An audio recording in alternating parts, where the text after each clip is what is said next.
Hi viewers, তোমরা চ্যানেলটি subscribe করে দিও। তো ষষ্ঠ শ্রেণীর গণিত বিষয়ের সাজেশন এটি। তো নির্দেশনা আমরা দেখতেছি, নির্দেশনা পড়ে নিবে। প্রতিবেদন তৈরি করা, প্রথম কাজ হচ্ছে প্রতিবেদন তৈরি করা, অর্থাৎ সংখ্যা রেখা ব্যবহার করে নিচের কাজটি সমাধান করো। তো কাজ এক হচ্ছে কাজটি সমাধানে তোমার প্রয়োজনীয় উপকরণ সমূহের একটি তালিকা তৈরি করা। তো তালিকাগুলো আমি নিচে তৈরি করে রাখছি, তোমরা দেখতে পাচ্ছ এখানে। এই যে কাজটি সমাধানে আমার প্রয়োজনীয় উপকরণসমূহের তালিকা করা হলো। এগুলো হচ্ছে কি খাতা, কলম, পেন্সিল, স্কেল, বই, রাবার। এখন দ্বিতীয় কাজ হচ্ছে দলগত আলোচনা করে এমন আরও 5টি প্রশ্ন তৈরি করো এবং সেগুলো সংখ্যা রেখা ব্যবহার না করে সমাধান করো। প্রয়োজনে শিক্ষকের সহায়তা নাও।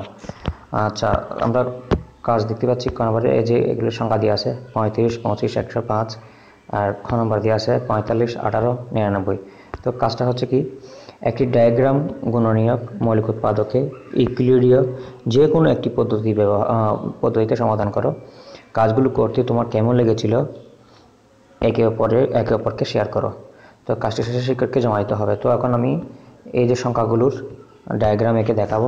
নিচে কিন্তু এই যে করা আছে, দেখতে পাচ্ছ তোমরা 35, 45 এবং 105 এর হচ্ছে কি, যেমন 45কে যে দুটো সংখ্যা দিয়ে পাচ্ছি সেটা হচ্ছে 5 7 35, 5 এবং 7। 25কে 5 5 25, 5 এবং 5 হয়।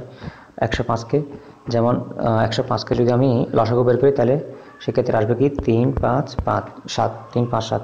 তাহলে সবগুলোর মধ্যে আমরা যেটা মিল পাচ্ছি সেটা হচ্ছে 5। যেমন এখানে 5 আছে, এখানে আছে 5, এখানে আছে কি 5। তার মানে গসাগু হচ্ছে কত 5, গসাগু হচ্ছে কত 5। এবং খ নম্বর হচ্ছে কি 45, 18 এবং কত 99 এর গসাগু কত হবে সেটা দেখব। এখন আমরা এই যে 45কে কী দিয়ে ভাগ যায় দেখি। আমরা লসাগু করলে পাবে 3 3 5।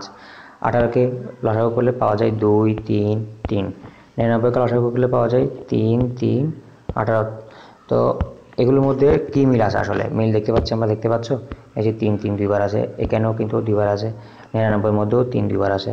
তাহলে 3 যেহেতু প্রত্যেকটা সংখ্যার মধ্যে দুইবার করে পাওয়া গেছে গুণনীয়ক, দুইটা গুণনীয়ক পাওয়া গেছে প্রত্যেকটা সংখ্যার মধ্যে, সেই জন্য 3 গুণ 3 মানে 3 3কে 9, 9 হচ্ছে তার গসাগু। তো শিক্ষার্থীরা, এই ভিডিও যদি তোমার কাজে আসে এবং পরবর্তী এই ধরনের প্রয়োজনীয় সাজেশনগুলো পেতে চ্যানেলটি সাবস্ক্রাইব করে রাখবা, আর পাশে থাকা বেল বাটনটি প্রেস করে দিবা যাতে আমি ভিডিও ছাড়া মাত্রই তোমাদের কাছে আপডেট পৌঁছে যায়। ধন্যবাদ।